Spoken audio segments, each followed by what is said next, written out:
So welcome to another video. This time we're getting back into the RS. We're doing a few little bits. We're going to get the bumper off. We're going to mock up this 90 spec bumper that we've shown you in previous vids. It's a little bit rough at the minute, so we're deciding what we need to cut out. We want to get as much airflow to it as possible, so we're going to probably cut this bar out. Not going to decide till we get it on. Also, as a lot of you was saying in the comments, we've got a RS 500 splitter now. This is a fiberglass one, not an ABS one. The ABS ones are non-existent, and there's no way I'm cutting one of them up. So we've got a nice fiberglass splitter there. That's going to go down the bottom of the bumper for an extra lip. So we're going to pull this 88 spec one off now because it's really seen better days. It was literally just designed for better airflow to that intercooler.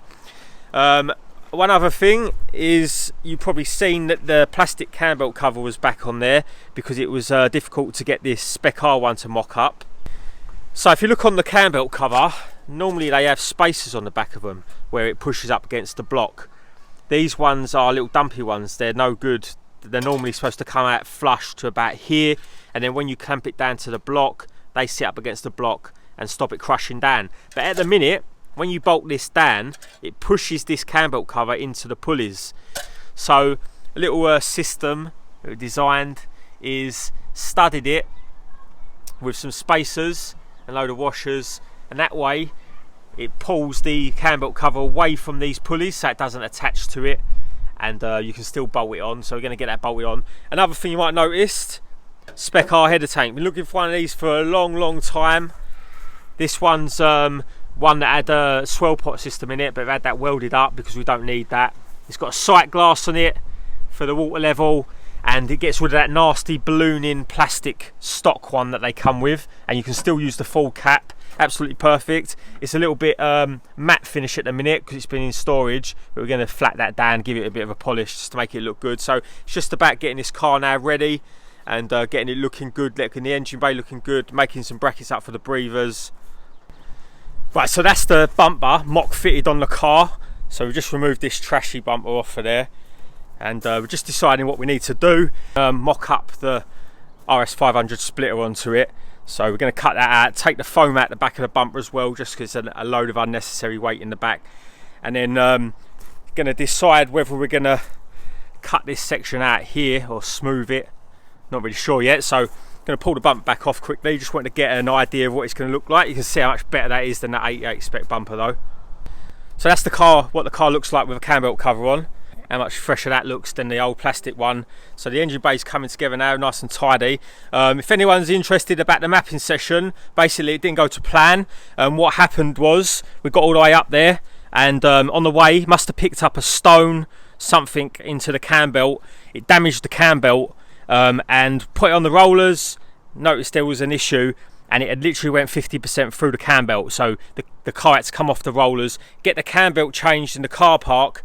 And by that time there was no more time to get the car back on the rollers, get it mapped, so the journey was wasted.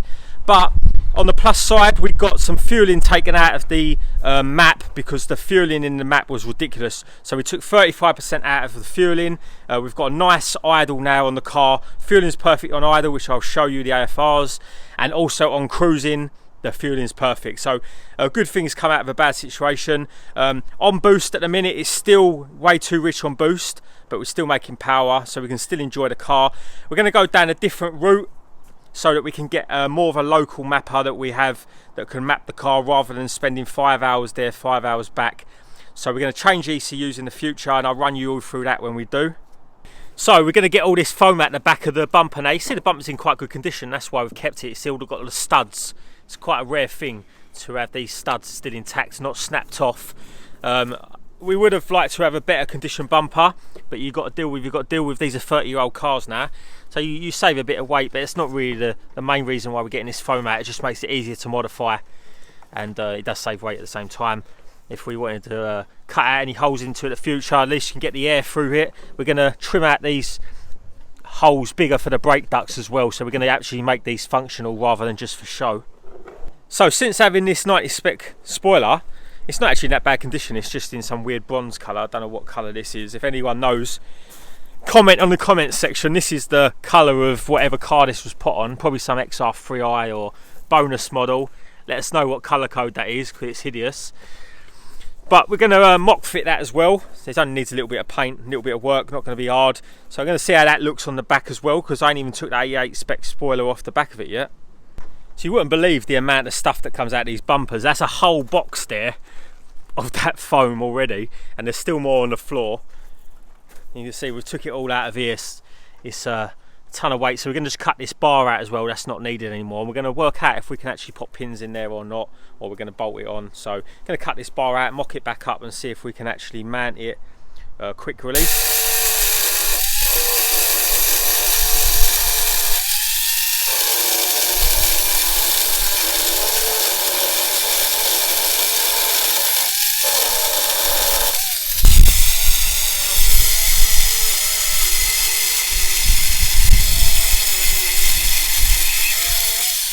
So modifying is a tricky situation, because you can make a massive mess of a situation, or you can make it a lot better. So at the minute we're just going through different designs, because we need to get a lot of airflow to this front mount intercooler.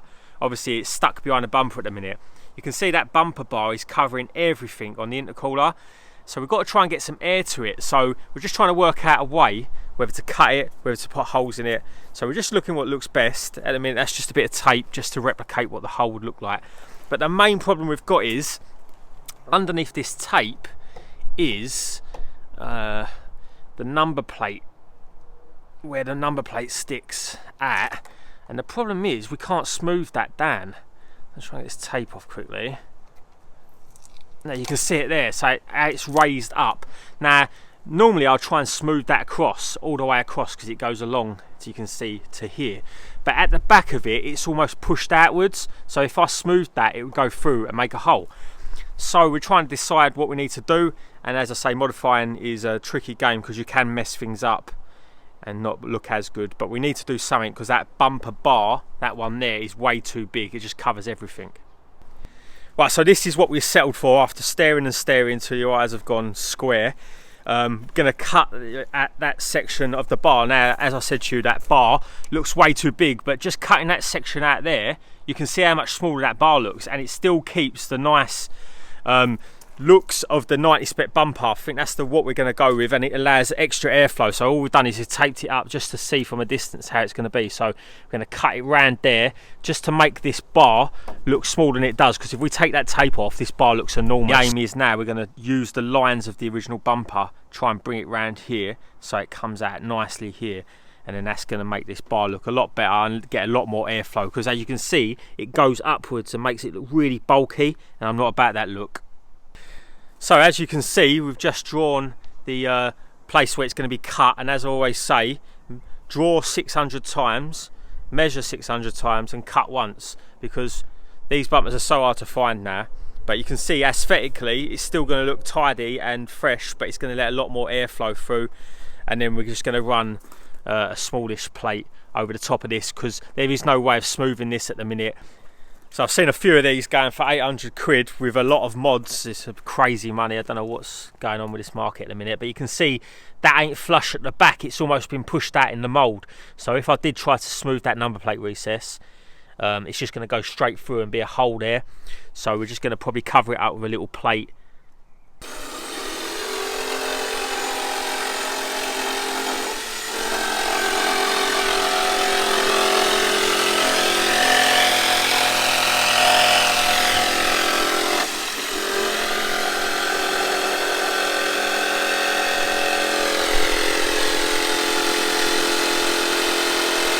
So this is the section that's been cut out, and it might not look a lot, but what it does is this section here, it folds up, so it makes that gap tiny, so there's only a tiny bit of airflow going to the intercooler. But you literally, if you take that out and look how much extra flow, and it sort of subtly opens up the front of the bumper. So I'm really happy with how that's turned out, and going to get a lot more airflow. I'm going to just mount that to the car so I'll show you what it looks like. So that's now how it looks on the car. So you've like subtly just changed it, just get a bit more airflow to it, but it ain't made the bumper look like it's all been chopped out like the 90s. I think that looks really good. We're just going to chop them bottom bars out as well, but we're not now. We're going to put a flap directing the air up to the intercooler, and with that new splitter that's going to go on it, That's going to sit along the bottom of the bumper. We've just got to do a little bit of modding to it, obviously, to get it to fit, to pull it out. It's very hard to do this while I'm here, but you can see how that's going to sit along the bottom. So there you go, with the 500 splitter, that's how it's going to sit along there. Look how much more aggressive that is. And then we're going to have a little tiny protection bit of plywood as well underneath, just to protect that splitter, because it's made out of fiberglass. Hit any curbs, it's going to smash it to pieces. But look how much more aggressive that's going to look like that.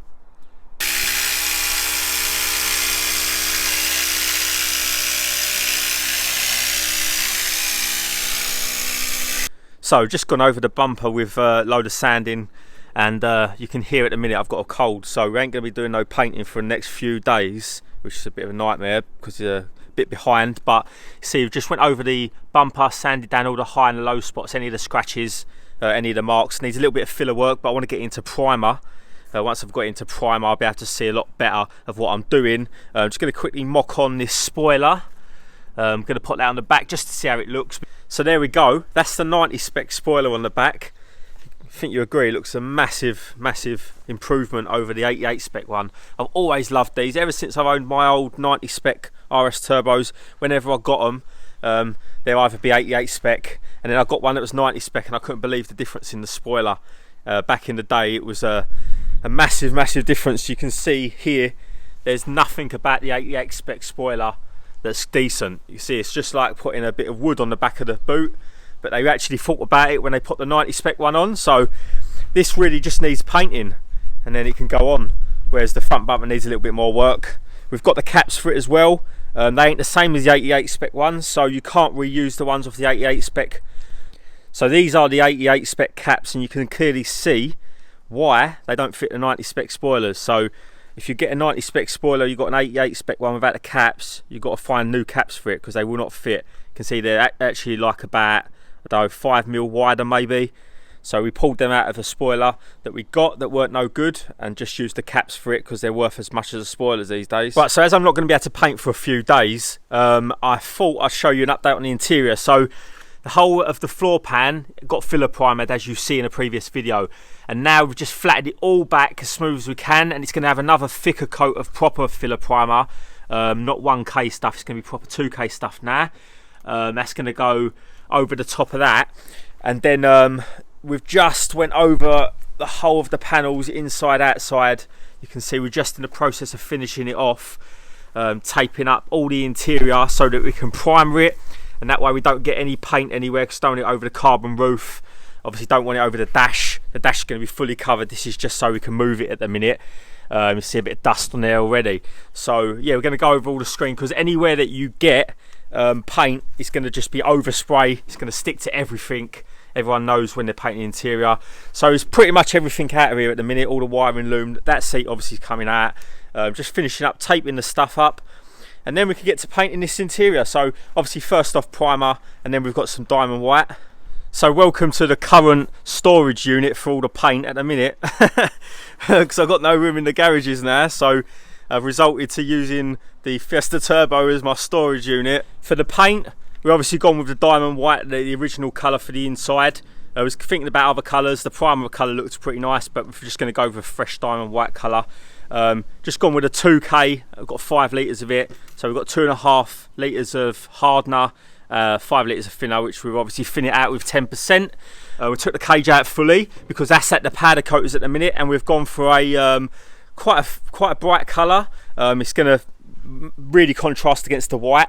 It was a couple of people mentioned it in the comments, so drop a comment in what colour you think we went with the cage. I'm going to leave the video now quickly because obviously I can't do no paint, I can't do no more progress, so I'll get this video up for you guys, and hopefully you enjoyed the progress going on the car. Basically the aim at the minute right is now to get it 90 spec, get the interior painted and the cage back in, and then it's really ready for a nice detailing session. We've got a detailer going to do a proper job over it, get the paintwork up nice, because the paintwork's nice and straight and it's had a proper clean by us.